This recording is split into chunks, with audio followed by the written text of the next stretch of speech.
Pour ce 5e épisode, nous ressortons épées, pistolets, canons et mitrailles. Exil, massacre, torture et résistance vont être à nouveau le sort des protestants en France. Si pendant près d'un siècle, l'édit de Nantes a permis à la minorité protestante d'exister relativement pacifiquement, cette coexistence, imposée par le pouvoir royal, a été dès le début farouchement combattue. Pour le catholicisme, animé par l'esprit de la contre-réforme, il ne pouvait s'agir que d'un répit. L'histoire du protestantisme français, un podcast réalisé par le Musée protestant et produit par la Fondation Regard Protestant. Épisode 5, le temps de la répression.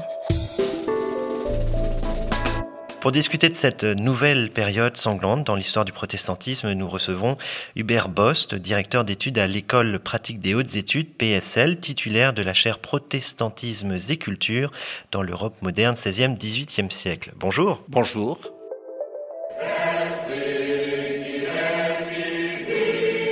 Extrait de la chanson La Cévenole, la Marseillaise huguenote, hymne écrit par Ruben Saillant et chanté pour la première fois à Saint-Roman-de-la-Tousque le 23 août 1885 lors d'une commémoration de la révocation de l'édit de Nantes. Et c'est précisément cette décision qui nous intéresse, cet édit de Fontainebleau, décision royale de Louis XIV signée le 18 octobre 785.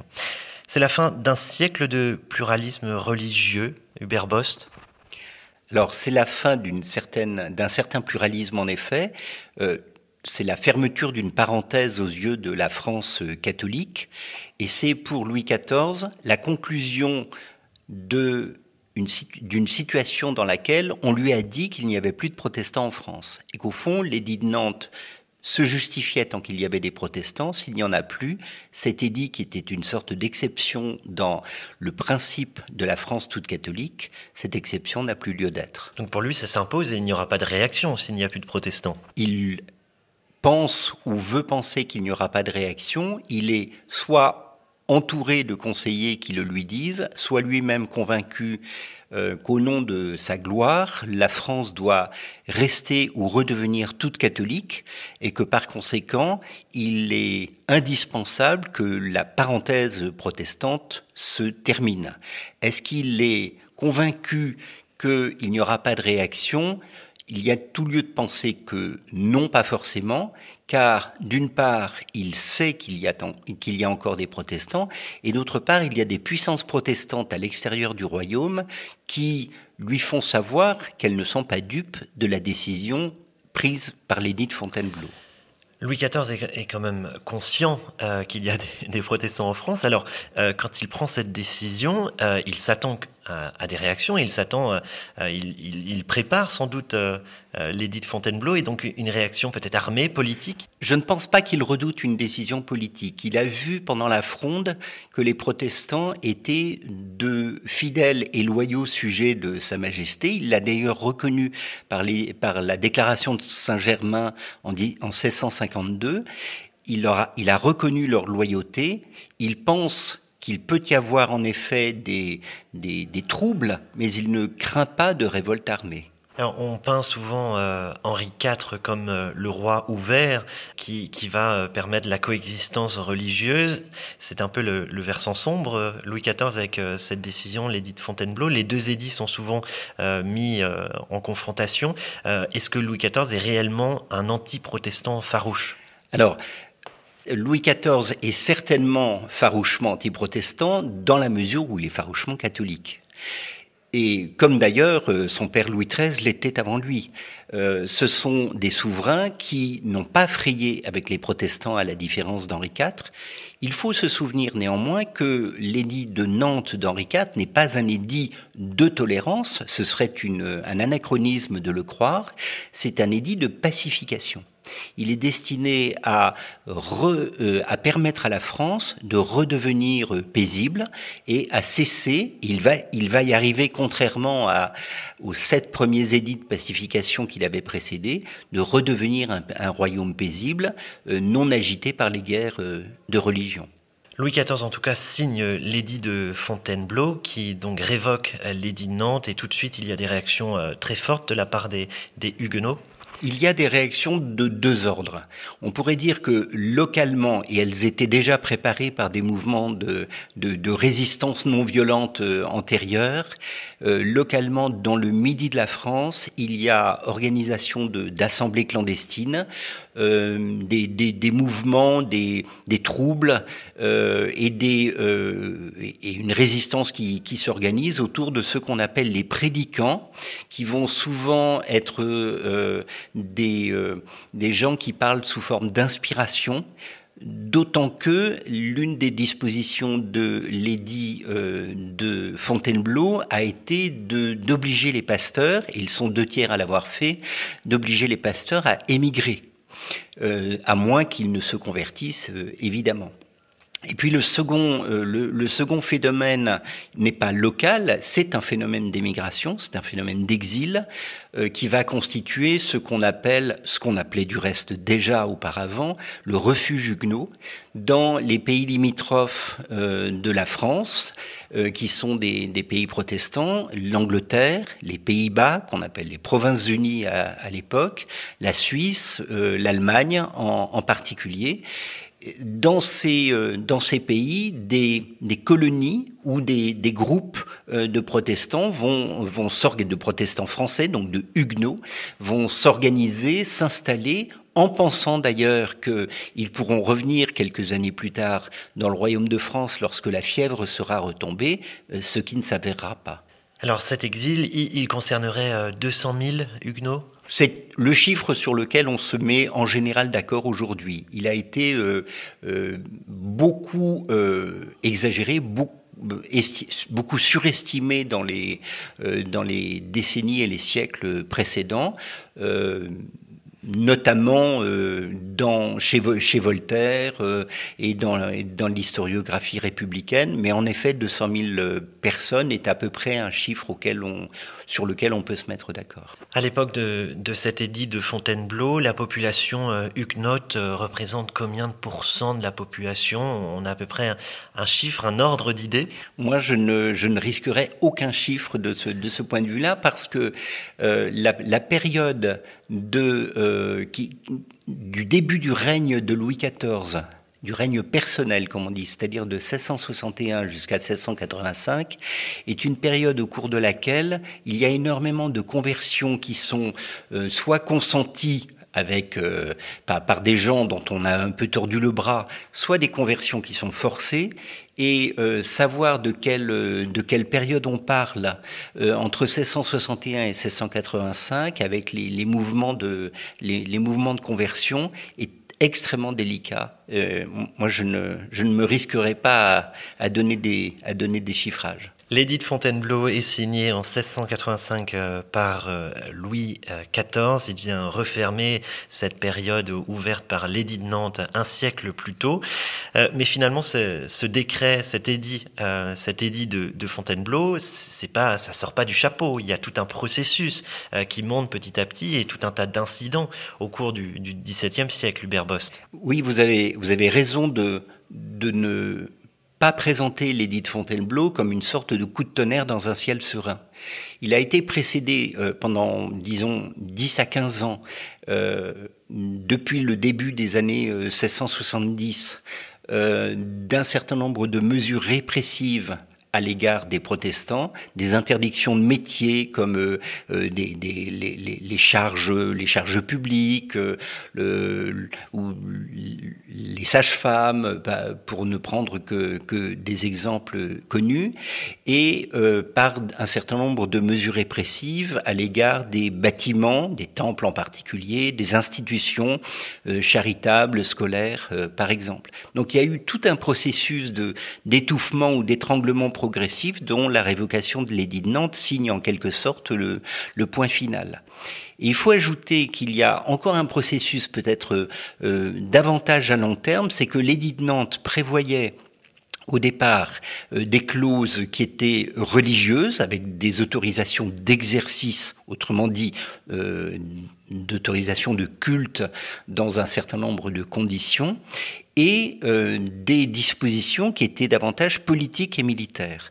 Et ces dernières, ont été perdues à la suite d'une sorte de conflit qui est un peu la dernière des guerres de religion, de 1620 à 1629, marquée notamment par le siège de La Rochelle, et conclue par la paix d'Alès, près de Nîmes, paix signée par Louis XIII et au terme de laquelle les protestants ont perdu toutes ces garanties politiques et militaires, de sorte que lorsque ensuite on leur retire un certain nombre des privilèges religieux dont j'ai parlé, il leur est très difficile de défendre leur cause. Donc tout au long du XVIIe, l'édit de Nantes est détricoté ? On peut dire détricoté, oui. Du point de vue des protestants, ils ont l'impression que ce détricotage, c'est en fait un reniement de la parole royale, puisqu'ils prennent au pied de la lettre, à tort ou à raison, le caractère perpétuel et irrévocable qui avait été donné à l'édit de Nantes, mais il avait été donné à l'édit de Nantes comme à tous les autres édits de pacification antérieurs. Cela dit, comme cet édit a été négocié avec la minorité protestante et entre la minorité protestante et les porte-paroles d'Henri IV, il considère qu'il a valeur un peu de traité et qu'il ne peut pas être mis en doute ou mis en cause par le petit-fils d'Henri IV. Et donc on en arrive à cet édit de Fontainebleau, 1685, qui impose la religion catholique. Les églises réformées sont mises hors la loi. C'est le début de la période du désert. Un quart des réformés vont partir vers les pays du refuge, des pays d'accueil. Pour ceux qui restent, il faut alors passer dans la clandestinité ou se révolter. L'esprit vient de parler! Vous êtes envoyés pour venger ce qu'on a roué, pendu, envoyés au galet. Vous n'avez plus rien.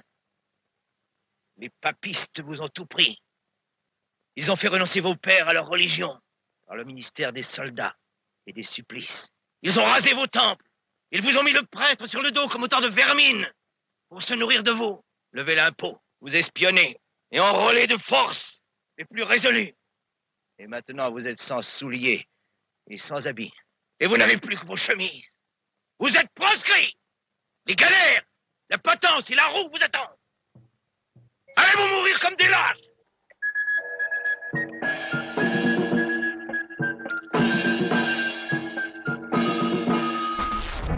On vient d'entendre Hubert Bost, une petite pastille sonore du film Les Camisards de René Alliot, sorti en 1972. Alors cette guerre des Camisards, elle se déroule dans les Cévennes entre 1702 et 1704. Tout part de l'assassinat de l'abbé Sheila, un anti-protestant farouche. Dans cette région de la France, les protestants vont prendre les armes contre les armées du roi. Tout d'abord un mot sur le film de René Alliot, un film mythique. Un film qui a en tout cas marqué l'historiographie des Camisards et qui a marqué son temps aussi parce que on est dans le cadre d'une sorte de vague post-68arde où les Camisards représentent une figure du passé qui peut permettre de s'identifier lorsqu'on a soi-même une sorte de mentalité un peu insurrectionnelle. Et c'est tout à fait intéressant. Le travail de René Alliot est magnifique.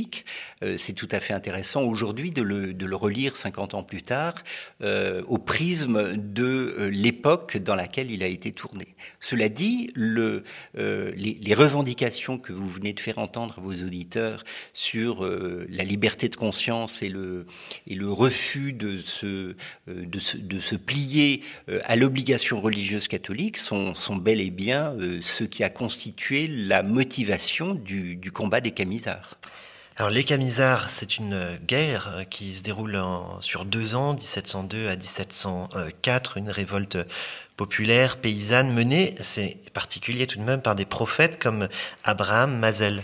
Oui, il y a une dimension militaire évidente et il y a une dimension inspirée, comme on dit, avec cette génération de ceux qui n'ont pas connu forcément la révocation de l'édit de Nantes, qui sont les enfants de ces parents qui ont été en quelque sorte traumatisés par la révocation et qui cherchent un langage à travers l'inspiration, c'est-à-dire à travers une sorte de parole prophétique libérée des cadres ou dépourvue de cadres ecclésiastiques. On reviendra là-dessus par la suite. Une parole complètement libre et qui parfois peut être une parole en roue libre, inspirée par la Bible, mais plutôt une Bible mémorisée qu'une Bible lue, et plutôt une Bible qui s'interprète en fonction des événements que en fonction de l'étude qu'on fait véritablement du texte. On a à l'époque des inspirés, un très fort exemple de ce qu'on appelle la langue de Canaan. En quelque sorte, les petits prophètes, les prédicants dans les Cévennes, dans le Vivarais, sont capables de tenir de longs discours à partir de métaphores bibliques qui sont enfilées comme des perles sur un collier et qui parlent à leurs interlocuteurs parce qu'ils vivent en quelque sorte comme s'ils étaient les contemporains des personnages bibliques. Un mot sur les effectifs quand même. Il y a ce chiffre de 25 000 soldats, 2 maréchaux de Louis XIV mobilisés pendant 2 ans. C'est pas de petites escarmouches tout de même. Hein. Non, ce sont des guérillas. Et c'est d'ailleurs plusieurs exemples au XXe et au XXIe siècle nous y renvoient. La connaissance du terrain est absolument primordial dans cette affaire. Il y a des armées royales qui ne sont pas équipées pour cette forme de guérilla, et il y a des troupes, des bandes de camisards qui, elles, connaissent le terrain et ont une motivation que n'ont évidemment pas les garnisons royales. C'est la raison pour laquelle, en effet, c'est bien que le résultat soit quand même une pacification violente du territoire, le résultat, c'est que pendant des années, ces troupes camisardes ont tenu tête à la plus forte armée d'Europe. Alors les camisards, ça concerne une partie du royaume de France. La situation est tout autre dans le reste du pays. Oui, et nous pouvons même ajouter que le phénomène camisard qui a été revendiqué par l'histoire protestante par la suite est sur le moment même plutôt désapprouvé par les protestants parce qu'ils y voient en quelque sorte l'un des principaux dangers qui plane contre eux, qui plane sur eux, c'est le danger de passer pour des séditieux et des rebelles. Ils ont toujours, sous l'édit de Nantes, et nous verrons qu'ils continueront pendant tout le XVIIIe siècle, ils ont toujours eu le souci de montrer qu'ils étaient les plus loyaux sujets de Sa Majesté. Or, le phénomène camisard apporte un contre-exemple cinglant à cette revendication sur laquelle seule peut se fonder leur demande de rétablissement de droits, de liberté de conscience, de liberté de culte, d'existence légale dans le royaume. Après 30 ans de répression, notamment envers les camisards, de clandestinité difficile pour les huguenots, il y a tout de même un tournant en 1715, Hubert Boss. Un double tournant, mais qui va dans le même sens. D'une part, il y a la fin du règne de Louis XIV. Louis XIV meurt en août 1715, et au même moment commence à s'organiser, sous l'impulsion notamment d'un jeune homme qui s'appelle Antoine Court, commence à s'organiser ce qu'on va appeler les églises du désert. Alors c'est un phénomène qui prend à rebrousse-poil celui des prédicants et des prédicanteux, des prophètes et des prophétesses, en prétendant rétablir l'ecclésiologie, l'organisation des églises telle qu'elle prévalait avant l'édit de Fontainebleau, avant la révocation de l'édit de Nantes. Qu'est-ce que ça veut dire ? Ça veut dire que sous la direction d'Antoine Court, de Pierre Cortès, de Benjamin Duplan, d'un certain nombre de cadres de cette époque-là, on va s'efforcer bien que ce soit dans la clandestinité, de remettre des pasteurs, bien qu'ils soient en nombre insuffisant, à la direction des assemblées, de réorganiser le catéchisme des enfants, de former ces pasteurs. Il y aura un séminaire qui sera fondé et qui commencera à véritablement fonctionner en 1729 à Lausanne. Et on rétablit aussi, très important, la discipline des églises réformées, c'est-à-dire une sorte de loi interne qui interdit et qui prescrit aux fidèles un certain nombre de devoirs, comme celui de fréquenter les assemblées, d'y faire baptiser ses enfants, de s'y marier et de ne pas aller frayer avec, comme on dit, la papauté. Discipline, catéchisme, pasteur, liturgie, organisation de consistoire avec des anciens qui contrôlent les mœurs des fidèles, c'est véritablement une reprise en main et une reprise en main qui va s'organiser avec des synodes provinciaux au cours desquels les laïcs et les pasteurs vont se retrouver, et même à partir, disons, de 1726, avec des synodes nationaux, où toutes les provinces ne sont pas représentées, mais où de plus en plus, la France va commencer à se réorganiser, la France huguenote va commencer à se réorganiser jusqu'à la fin de la période dont on reparlera plus tard. Tout ça se fait malgré tout dans la clandestinité. Tout ça se fait clandestinement, et qui dit clandestinement veut dire menace de répression, répression forte sur les pasteurs qui peuvent être arrêtés et éventuellement mis aux galères ou mis à mort, tout simplement, notamment pendus pour un certain nombre d'entre eux. Répression pour ceux qui participent aux assemblées, qui font baptiser leurs enfants et qui s'y marient, mais qui tout simplement fréquentent ces assemblées, qui peuvent se retrouver pour les femmes dans les prisons et pour les hommes aux galères aussi. Donc c'est une situation. Alors on n'a pas une police à l'époque qui soit à ce point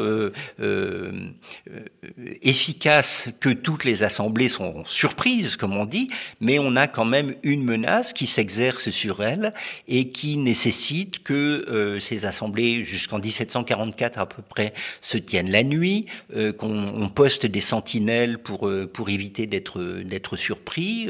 C'est une clandestinité qui est poussée assez loin. Durant cette période, Hubert Bost, il y a des personnages emblématiques de cette résistance tout de même au pouvoir royal. Oui, on pense notamment aux femmes qui sont emprisonnées dans la tour de Constance, dont certaines d'entre elles vont subir une incarcération très longue. La plus connue d'entre elles est Marie Durand, qui est restée 38 ans enfermée dans cette citadelle à Aigues-Mortes. J'ajoute d'ailleurs que son frère, Pierre Durand, avait également fait parler de lui comme pasteur, et il avait été emprisonné et a subi également la répression. Et si vous me permettez d'enchaîner sur la question des pasteurs, puisqu'il en a beaucoup été question, et bien qu'ils ne soient pas les seules victimes, ils sont certainement les plus exposés des protestants par rapport à la répression de Louis XIV d'abord, et surtout maintenant de Louis XV. Il y en a un qui est inopinément arrêté en septembre 1761 au nord de Toulouse, et qui va subir cette répression, c'est le pasteur Rochette, qui sera pendu en compagnie de jeunes gentilshommes verriers qui étaient venus lui porter secours, les frères Grenier. Et cette exécution, cette quadruple exécution, défraiera beaucoup la chronique dans le ressort du Parlement de Toulouse. Après l'exécution du pasteur Rochette, deux autres affaires vont également faire grand bruit et nous permettre peut-être de mesurer la situation précaire, dangereuse dans laquelle se trouvent les familles protestantes, les affaires Calas et Sirvin, qui reprennent globalement les mêmes procédés que l'affaire Dreyfus, un coupable idéal, des accusations sans fondement, puis une fronde et une réhabilitation grâce à des intellectuels ici, grâce à Voltaire. Ce soir, vous n'irez pas à Syracuse avec Tancrède. J'apprends de Toulouse que Jean Calas, innocent de tout crime, a été écartelé sur un palan jusqu'à ce que ses membres aient tiré, crac, et se détachent On lui a fait ingérer des cruches d'eau. 15 cruches, pas moins. Jusqu'à ce que son ventre se tende et qu'il rentre ses entrailles par la gorge et qu'il en étouffe. Puis on l'a fait coucher sur la roue. Un coup de barre, ils lui ont brisé les bras, les jambes, puis les reins. Son sang a jeté sur la figure du bourreau.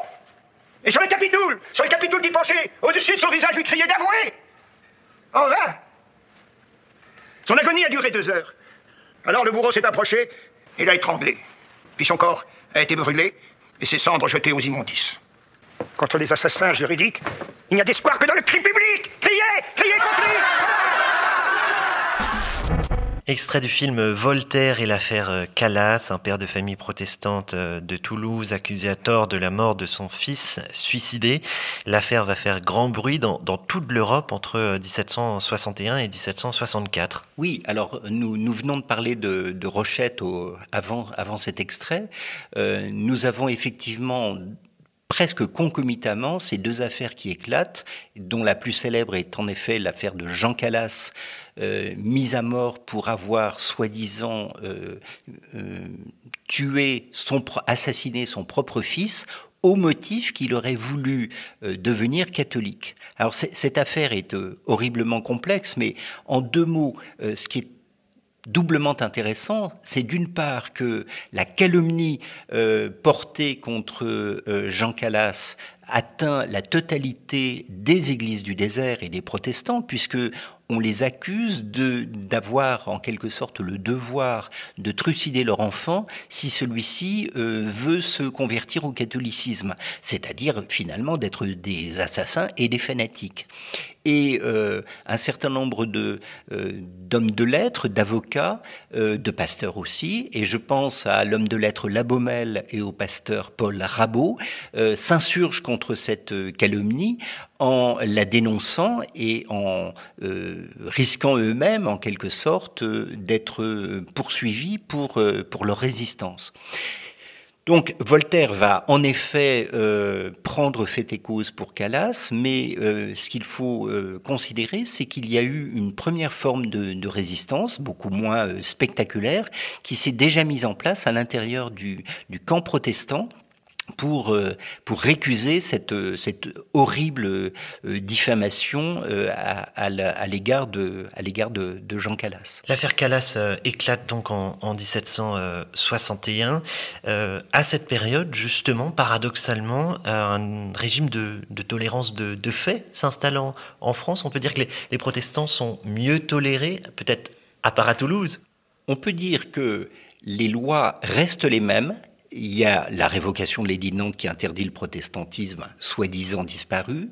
Il y a une déclaration qui date de mai 1724, au tout début du règne de Louis XV, qui durcit encore les mesures de l'édit de Fontainebleau. Les lois sont restées les mêmes. Les risques que prennent les protestants sont les mêmes, mais l'application des lois n'est pas forcément systématique. Le paradoxe, c'est qu'il y a, alors qu'on prétend qu'il n'y a plus de protestants en France, il y a un ministre qui est chargé de leurs affaires. C'est quand même assez piquant de penser cette situation paradoxale. Et ce ministre, qui s'appelle le comte de Saint-Florentin, n'est pas un bout de feu. La plupart du temps, lorsque les intendants veulent faire du zèle et réprimer les protestants, il est plutôt du genre à les calmer, à condition que ces protestants ne fassent pas parler d'eux. Au fond, il y a eu des épisodes un peu fiévreux, par exemple dans le Languedoc, où dans les années 1750-52, on a essayé de rebaptiser les enfants protestants, de les rebaptiser catholiques, c'est-à-dire de démontrer qu'on ne reconnaissait pas le baptême protestant.